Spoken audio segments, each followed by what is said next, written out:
You're tuned into the It's Real podcast with your hosts, Kayla and Andrew Yagi. Each week, we'll talk about what happens behind the scenes working full-time in real estate and share with you real-life stories, our successes and failures as we work to help consumers and industry professionals reach their real estate and real-life goals. Here we go. Welcome to episode 75. Every time I say it, I'm like, 75, 74. I'm excited of the It's Real podcast. I'm Kayla Calendar. I'm a mortgage lender. I'm Andrew Yagi. I'm a real estate agent. And hello, Kayla. Hello. I'm just still shocked that we are we're crushing. We're moving. Hey, we made it. Looks like we made it. I know. Every time, wow, we're at 25, we're at 30. And I think we're in the top, 1%, 10% of podcasts. If you make it past, is it 10? Not by subscribers, but by episodes put together. Yeah, that's all that matters, right? I think we're doing better than the new podcast that came out with I think Michelle Obama and her brother. There were a lot of people were talking about. I haven't heard of that. Tell me more. What's going on with that? I don't know. They're just kind of talking about life and whatever. And I think she's obviously trying to ride on the presidential coattails and. I don't think the podcast is going very well. Got you. I'm going to have to listen. I don't know if I should listen in and give them credit, but we'll check it out. Yeah, for sure. So what's going on in Kayla's world? And I guess, first of all, did you have a good Easter? I did have a good Easter. We went to the lake and it was quiet, except one of our dogs had to go back to Fargo to the ER vet. So it was a little chaotic for a little bit. He had a little gland issue. I'll leave it at that. Too bad. I saw some pictures online. It looked like everyone had their bunny ears. How do the dogs do when you're dressing them up? And they're fine. They kind of just freeze.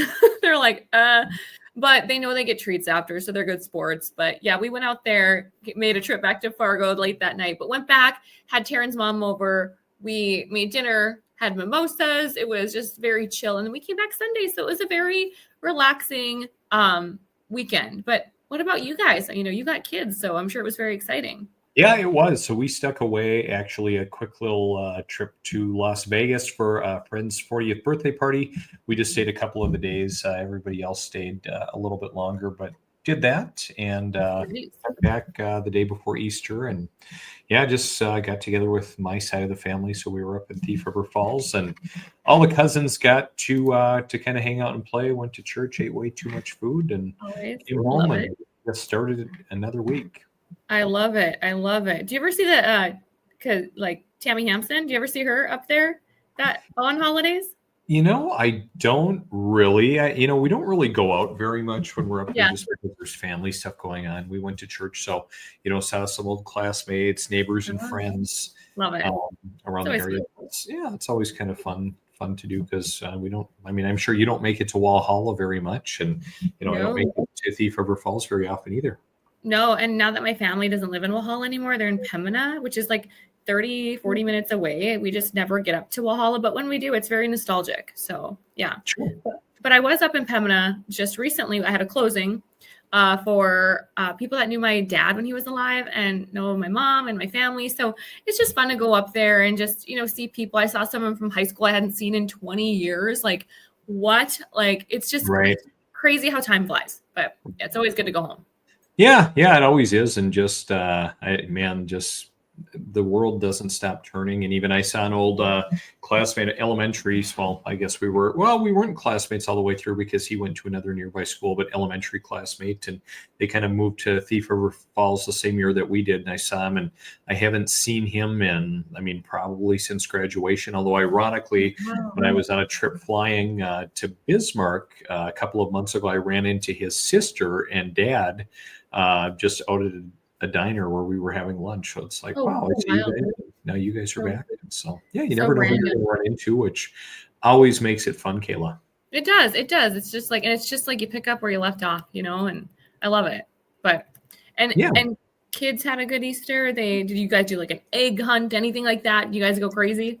Yeah, everyone had a good time for the most part. I wish I should have got some pictures ready. I've got one of my brothers, Aaron, kind of likes to terrorize the kids with a big bunny mask kind of head. Bunny's scary. It's scary. Most of the kids are good with it, except Ivy, our 2-year-old. She was not okay with it. Tell Ivy, she and I are the same because that is scary stuff.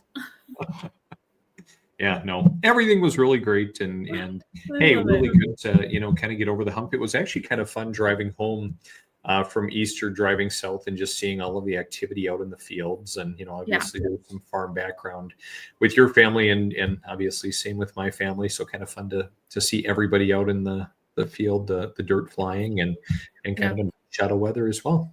Yeah, it is. It's that time of year, when Easter comes, I feel like it starts to warm up. Like sometimes it's freezing on Easter, sometimes it's warm, but I mean, we're starting to see things pick up. We see like our neighbors out with their dogs. Like it's like people are coming to life. And there's buzz in the air with real estate. And yeah, it's just like the whole world comes alive because we've been cooped up in our houses all winter. Mm-hmm. For sure. So speaking of everything coming alive, Kayla, are you seeing more life in the real estate market, or are you seeing just people shopping and kind of talking? I'm seeing a little bit of both. We've got clients that literally, Andy, they knew first-time home buyers. We talked briefly last week on a discovery call. They applied Friday. They weren't approved. They weren't pre-approved yet, but they went shopping. Found a house, wanted to make an offer before they were pre-approved, made an offer. We got them pre-approved essentially kind of the same day, and they got the house. Like that is wild because some of these people truly take some of them years. And so I'm seeing a little bit of both. The people that are kind of waiting and they're shopping and they're talking, not taking action, and then some that are just leaping right in. So it's kind of a mixed bag, but what are you witnessing on your side? Yeah, I would kind of say feast or famine, Kayla. I mean, we've had, and I think we talked about it last week. I had a lake, we've got quite a bit of lakeshore listed and putting some more on the market today. We put 3 single family homes on the market yesterday, some new builds that are kind of income qualified in the Pelican Rapids, Minnesota area. So that's going to be a fun project to work kind of with the county EDA on.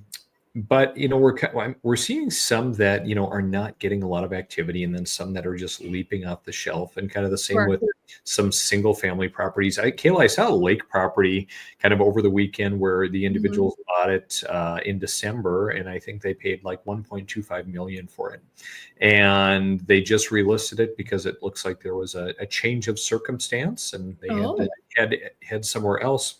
And that particular home came back on the market at 1,475, and I thought, no way, no. What? They're really fishing. It sold right away, Kayla.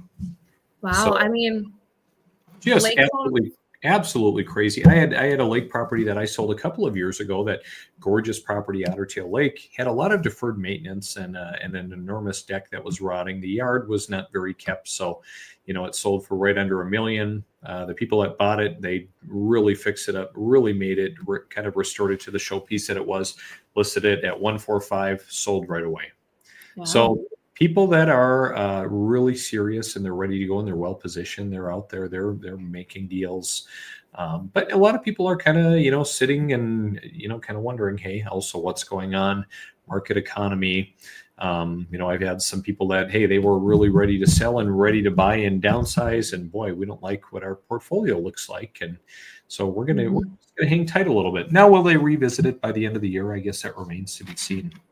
Well, and I'm seeing multiple offers still now. I mean, I just had a client get an accepted offer on a lake property, and I think back to when Taryn and I were looking at lake property back in 21, Andy, like, they were flying off the market. Like we're talking 50, 100,000 over asking.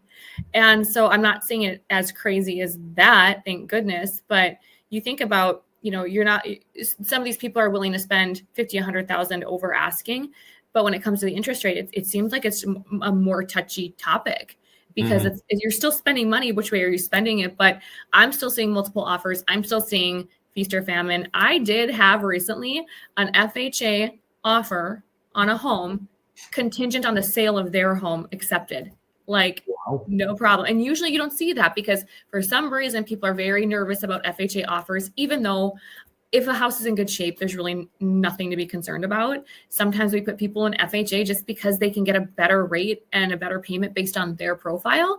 But I mean, I'm just seeing it all over the board. So Yeah. Well, and I think especially in your market, I mean, there's so much new construction. I mean, look Yeah. at the mutual client that we have that's going to be closing in about a month from now. Which, speaking of, I maybe hopefully we'll get to see you in person, maybe about a Yeah, month from now let's versus go. Yes. just virtually. But I look at that house, and I mean, I think the builder had it done in like August, and it's sat Mhm. now, so they're having to carry it for 9 months. Mhm. So I think, there are probably some deals to be had even on new construction. Even, we talked last time or the episode before about kind of the Horace special assessment debacle and all of that and all of the pressure and just seeing what some of the builders are having to do in terms of giving, concessions. I saw one builder giving $25,000, kind of as a bonus concession to buyers in order to move the properties. So yeah, it's a very, very interesting market. And a lot of volatility too, with rates, with people's investments, taking a hit. Like there's a lot of uncertainty, but I'm also seeing people that are like, I know what I want and I'm going to go do it. So, I mean, yeah, we're seeing a bit of right on. Kayla, I want to circle back for just a moment. You just talked a couple minutes ago about someone, when we talked about shopping, someone who was kind of shopping, they hadn't gotten pre-approved, they kind of started getting pre-approved, they made an offer, and oh man, all of a sudden we really had to get them pre-approved. And obviously you're here to serve the clients, just as I'm here to serve the clients, but obviously there are some frustrations when it's like, hey, I've got to drop everything, to basically, jump in and help these people reach their goals. And it kind of ties in. I saw it just this morning when I was kind of scrolling a little bit, kind of the post that you had done. I think you just did it last night, where it talks about the adult version of doing your homework earlier than the night before it's due. Mm-hmm. And maybe some of that prompted this about you talking about it, because again, some people think pre-approval means you're buying a house tomorrow. No, not unless you're a Kardashian with cash in hand and zero chill. Pre-approval is like stretching before a marathon. You're not at the finish line. You're just making sure you don't pull a hamstring when your dream home hits the market. Is peace of mind. It's a flex. It's the adult version of doing your homework earlier than the night before it's due. So go ahead, get pre-approved. No pressure, no commitment, no blood oath, just a solid head start and someone to guide you. I feel like you could make a children's book or maybe an adult book out of something like this. Oh my gosh, I should. Was the night before home shopping and all through the house. Right? No one was pre-approved, not even the mouse. Start them young. Children's book. Listen, I mean, the thing is like, you said it, right, Andy? It's tough, right? Like, I think there's some thought that like lenders just sit in an office all day and wait for people to apply. And the truth is, people like me, we're doing podcasts, we're educating, we're meeting with other clients, we're hopping into, companies and sharing things. We're going to closings. We're structuring loans. We have clients calling. We've got realtors calling. We've got low appraisals. Like it's constantly busy. So although, yeah, it is difficult to drop everything, because if you're dropping someone else for that person that's not prepared, it goes beyond that. Because I feel like, and I know, because I've witnessed it firsthand and I witnessed it recently, is the client is shortchanging themselves the experience. And I don't know about other lenders, but if you're working with me, we don't just shoot you off a letter and say, you're good to go, rock and roll. We have a pre-approval meeting, and that can take 30 to 60 minutes. I've had them go longer than that, because we're talking about, here's what you're pre-approved up to. Here's what your budget says if you want to stick to a certain payment, here's actually what you need to be searching for. Here's what special assessments look like in Fargo and West Fargo and Moorhead and Horace. Here are the programs you're pre-approved for. Here's what closing costs look like. Here's your closing cost breakdown. We go line by line, my clients and I. I don't just say, closing costs are about 2 to 3%. No, we're talking about, here's what you buy and here's what your escrow looks like. And do you know what escrow is? I asked clients yesterday, they've owned a home for 6 years. I said, do you escrow your taxes and insurance and your monthly payment? They had no idea. Their lender didn't tell them. They just make their payment. And so I share this because when you are rushing through this process, you're shortchanging yourself. You're not educated. And then when you're not educated, you're nervous. So you go through all this work of getting pre-approved, and then you don't make an offer because you don't understand it. So that's why I shared that reel, is I'm like, you deserve to have the time. You deserve to get the education. You deserve the time with your lender who's going to share these things with you. And if the lender's not doing that, then you need to come see me. But that's why I share that, is because I want the client to have the best experience, Andy. Mm-hmm.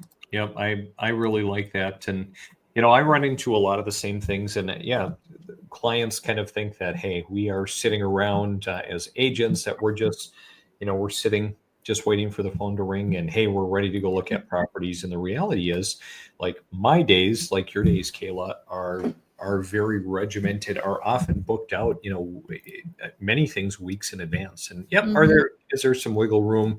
Yeah. Do things happen? Actually, yeah, my whole day changed today. And so I have kind of unexpectedly or received a free day yesterday. So now I'm kind of repacking things into it. But same frustrations. I had kind of a friend reach out, and hey, there's nothing more fun than working with friends, family, sphere of influence, or people that, take the time to refer others to you. But I had a friend kind of reach out the other day, and, hey, we really want to go look at properties. And, we just want to go look at this. It happened to be a listing of mine. And I, of course, have a duty to show the houses that I have listed, but said, okay, time out. Like, we need to sit down first and we need to talk. Like, I know you're not pre-approved. You kind of talked to me about the need to sell your house in order to buy, or maybe another piece of property. And, that's probably not going to happen until fall. So really at this point, we're not going to go look at anything, because why waste the seller's time and inconvenience them and everyone else, even my time.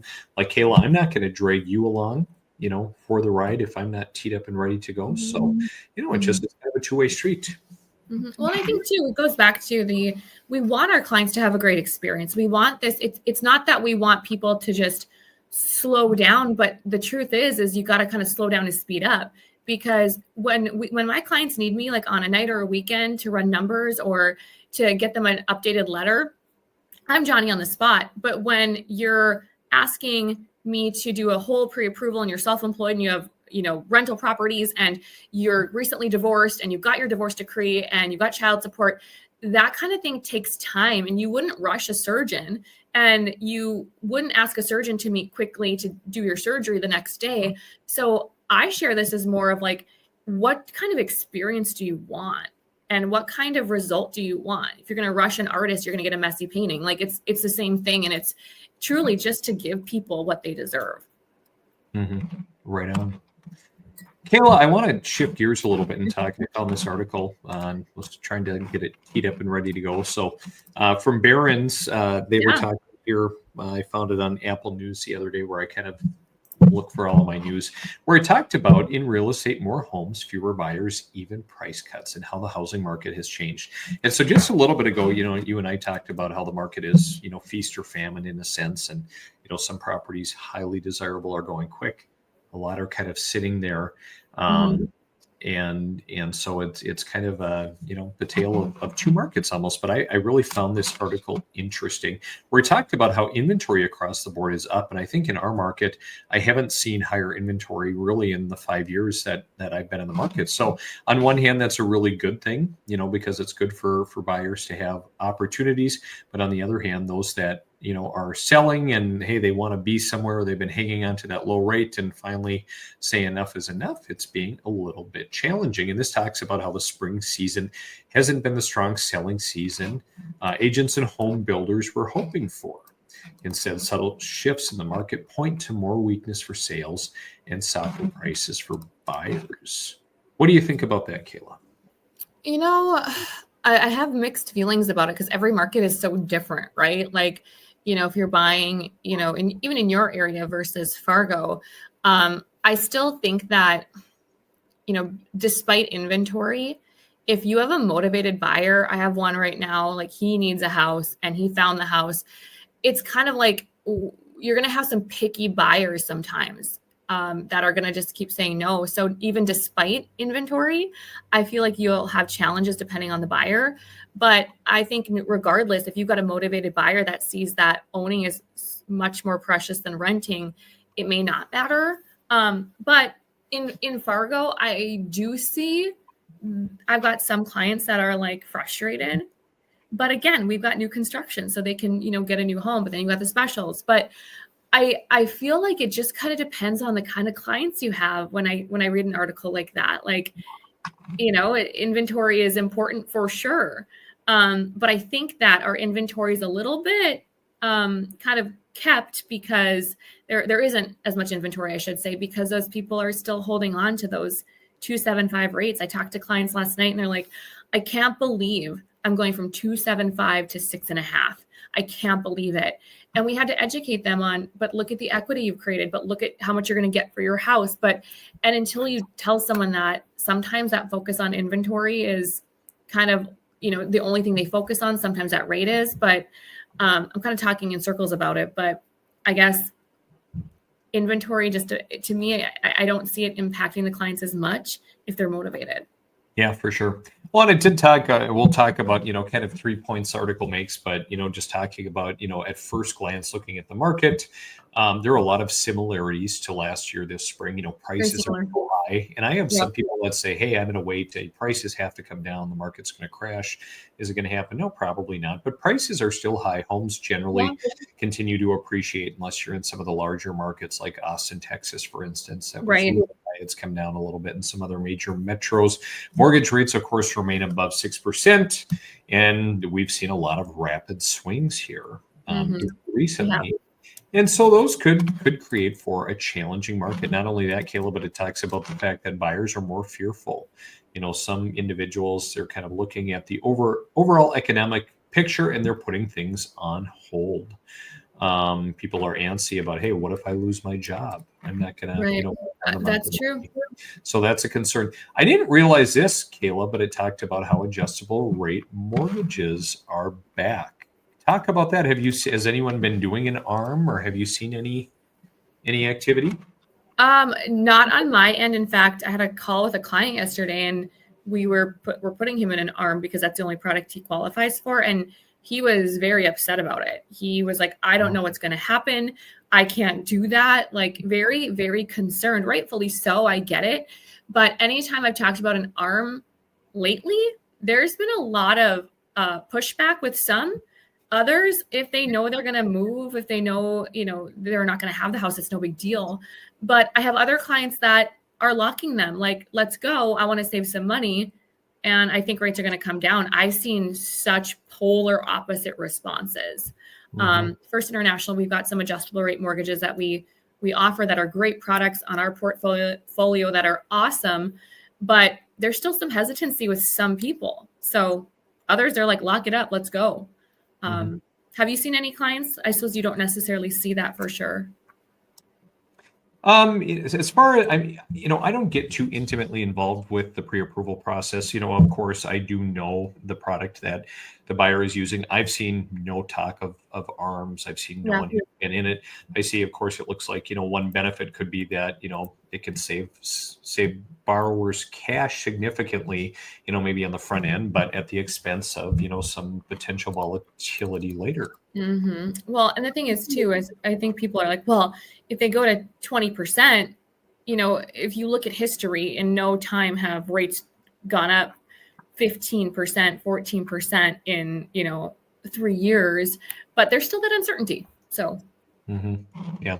Well, one of the final points this article makes is just that, hey, sellers are trimming prices. So, listings are headed higher as homes for sale spend more time on the market than usual this time of year. So, again, those who are buying are probably going to have more choices and may be able to get a better deal. Yeah. So that's really interesting. So this talks about nationwide, there are about 1.15 million homes on the market, Kayla, in March, up 19% from last year, and the most for any March since 2020, according to Zillow. There were also more price cuts. The company reported about 24% of listings reduced their prices, the most of any March since 2018. So I think if you look at that, that's huge. Zillow goes on and talks about home values will drop 1.9% this year. I don't see that in our market. I'm not sure about Fargo, maybe with the new construction, maybe not. I mean, it's growing rapidly. So again, the combination of rising available listings and elevated mortgage rates is signaling potential price drops by year end. So it's going to be really kind of interesting to see, Kayla. Yeah. And I think too, I think we're a little bit sheltered. We're a little bit more protected here. And, I feel like it's not as risky. And every time I'm helping a client that's going to sell their home and they're going to buy new, they're going to sell and use the proceeds. I mean, every time I'm like, wow, look at that equity, look at what you've done. And I just had a client that bought a little over a year ago, and their home was right around 370 when they bought it. It was new construction, and it appraised recently. So in like, I want to say like 16 months ish, it appraised for about 25,000 more. So it's like, it's amazing what we see here, but you know, the future will tell. Yeah, it really will. Kayla, I think one factor that, is coming into play here and kind of ties into another article that I found talking about, are we all living beyond our means now? Yes. Yes. So Sorry. So I know frequently, from a pre-approval standpoint, you and I have talked about it, and it's not uncommon to see a lot of consumer debt, a ton of automobile debt. So you would agree with this article? 100%. I mean, not everybody. I mean, some clients have no debt and they're doing great. But what I see, Andy, is significant. And it's not necessarily the client's fault. It's just circumstances, but lots and lots of debt. Well, this article really talks about the fact that, a lot of individuals out there who, many of them have student loan debt, or again, you talk about circumstance, maybe medical debt or something like that.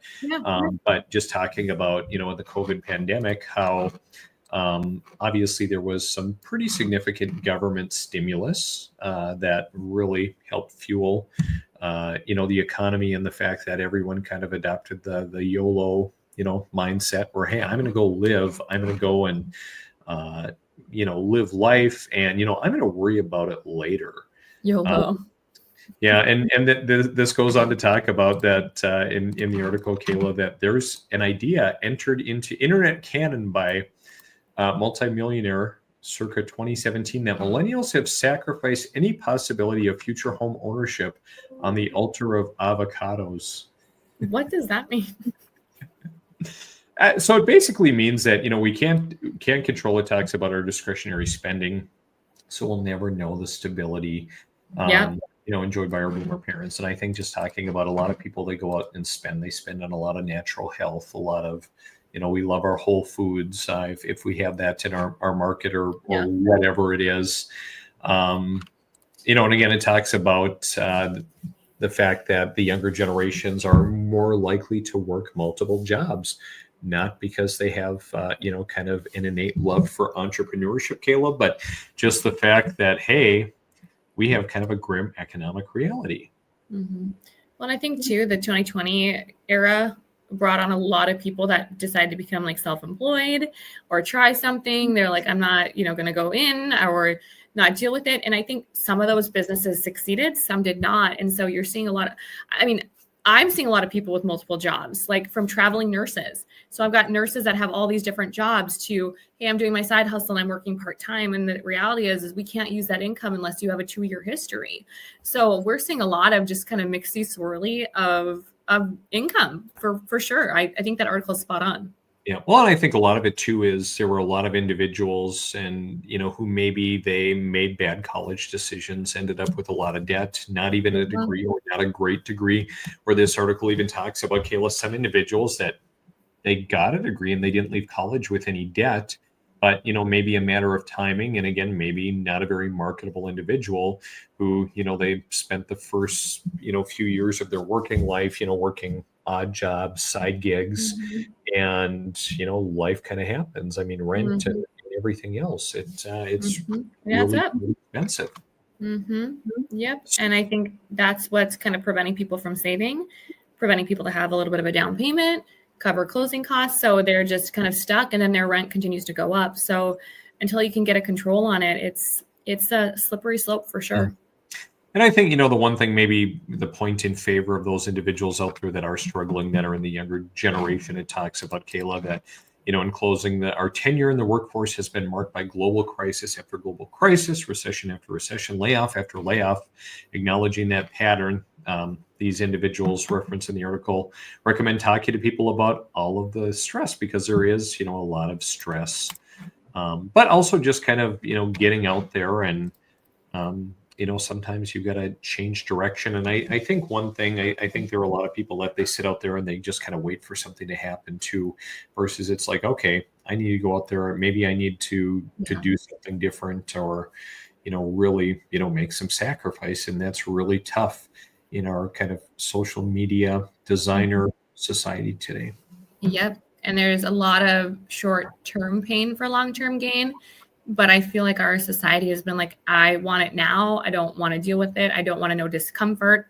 And they see on social media other people doing it, but they don't see the grit behind it. Social media sometimes doesn't show that. So I think that that's played a part in this next generation coming up, is just assuming people just have it easy because it looks easy. Great. I like it. Amen. That's an important piece, and probably one of my favorite words or concepts. So Amen. Anyway, well, I think that's the end of the sermon for today, Kayla. Sermon. So, I love it. Good topics today, Andy. Yeah, I think some good, some deeper, maybe slightly controversial, and some people that may not like some of what we're talking about or whatever. But hey, we're real. Yeah, we're real. It's real. Take it or leave it. Well, Kayla, that wraps up episode 75. Great connecting as always. I hope you have a great rest of the day. I will if you will. See ya. Bye.